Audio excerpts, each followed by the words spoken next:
6 guarantee ఇస్తామని Congress party మోసం చేయడం జరిగింది.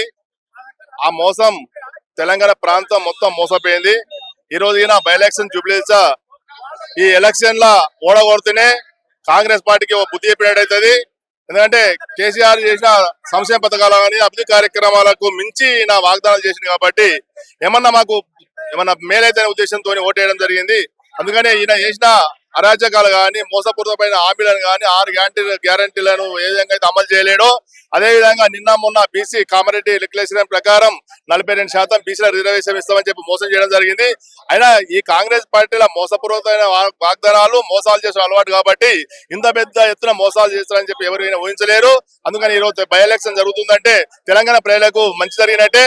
తెలంగాణ ప్రజలు మొత్తంగా మన జూబ్లీహిల్స్ ఎలక్షన్ పైన చూస్తున్నారు. అందరికీ కాంగ్రెస్ పార్టీకి ఓటేయద్దు, కాంగ్రెస్ పార్టీ మోసపూరిత పార్టీ అని చెప్పి అర్థమైంది. అందరికీ వచ్చి కష్టపడతారు. ఎందుకంటే ఈ తెలంగాణ ప్రాంతంలో ఈ జూబ్లీహిల్స్ గెలిచేంత మాత్రం ముఖ్యమంత్రి పడిపోడు.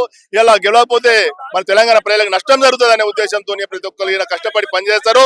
తెలంగాణ బీసీ ప్రజలు ఈ రోజు మొన్న చేసిన బీసీని అవమానపరిచే విధంగా ఈ రోజు మన రేవంత్ రెడ్డి కోట్ల చెల్లది ఏదైతే జీవో అని చెప్పి తెలిసిన ఆయన నామినేషన్ వరకు తీసుకుపోయి ఆ నామినేషన్ వేసిన తర్వాత ఇట్లా కేసు కొట్టేసిందని చెప్పి తెలంగాణ ప్రజలను మోసం చేసిండు.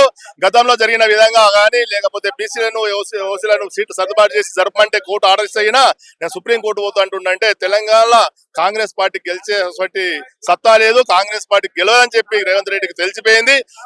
లోకల్ ఎలక్షన్ జరిపినట్టయితే కాంగ్రెస్ పార్టీ ఓడిపోతే నా ముఖ్యమంత్రి పదవి పోతుందని చెప్పి భయానికే ఈ రోజు కోట్ల కాలసాపన చేస్తున్న లోకల్ ఎలక్షన్ లా ఈ రోజు జూబ్లీహిల్స్ కేసీఆర్ గారు 2014 కన్నా ముందు తెలంగాణ ప్రాంతం ఏ విధంగా నష్టపోయి ఉండే, తెలంగాణ ప్రాంతంలో ఏ విధంగా అయితే అన్యాయం చేసిరో సమైక్య ఆంధ్రప్రదేశ్ వాళ్ళు అది గమనించి ఒకసారి కాంగ్రెస్ పార్టీకి ఓటేసినందుకు ఈ మోసం జరిగింది.